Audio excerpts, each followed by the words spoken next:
स्वास्थ्य कर्मियों का हमारे जीवन में एक विशेष महत्व है। कोविड काल के दौरान स्वास्थ्य कर्मियों का जो सहयोग था, त्याग था, वो सब हम देख चुके हैं कि किस तरीके से किन मुश्किल हालातों में स्वास्थ्य कर्मी काम करते हैं और दूसरों के जीवन बचाने के लिए अपनी ज़िंदगी को भी दांव पर लगाने से पीछे नहीं हटते।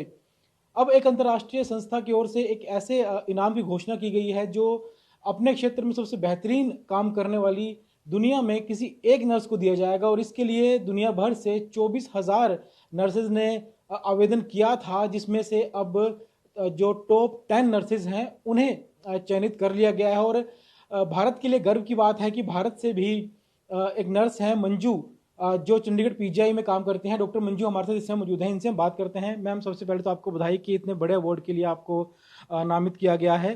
क्या कहेंगे और क्या प्रक्रिया रहती है इस अवार्ड की, क्या ये अवार्ड है? एक्चुअली ये आस्टर गार्डियन मैनेजमेंट ने नर्सेस को रिकग्नाइज करने के लिए ग्लोबल लेवल पे एक अवार्ड देना चाहता है। ये इस बार फर्स्ट टाइम दे रहे हैं। तो इसमें से लाइक मेरा नाम नॉमिनेट किया हुआ था और उसमें से 10 में से टॉप 10 में से 2 इंडियंस हैं।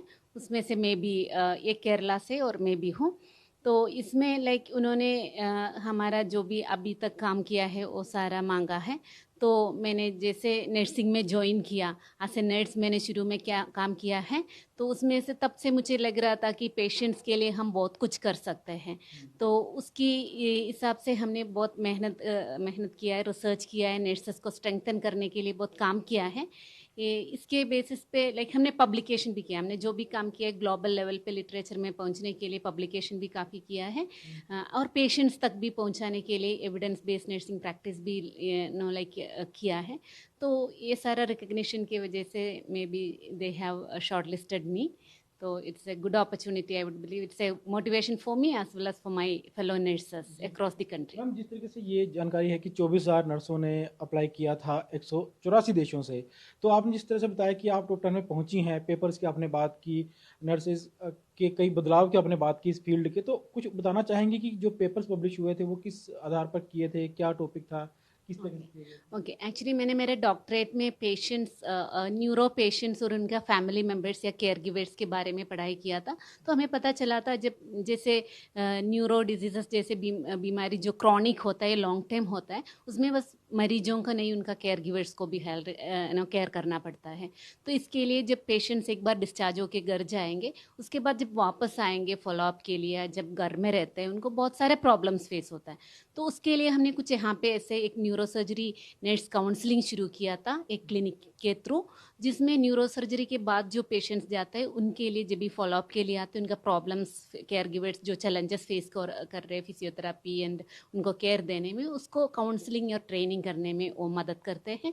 और स्ट्रोक में हमने एक स्ट्रोक सपोर्ट ग्रुप डेवलप किया था, जिसमें हम सारा स्ट्रोक मरीज और उनका केयर गिवर्स को बुला के आपस में इंटरेक्ट कराते हैं।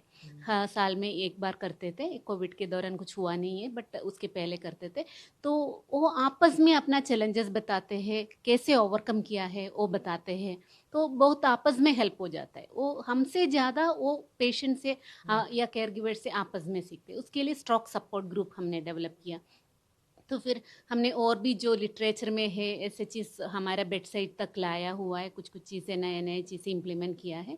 उसके अलावा हम पब्लिश भी करते हो। Thank you.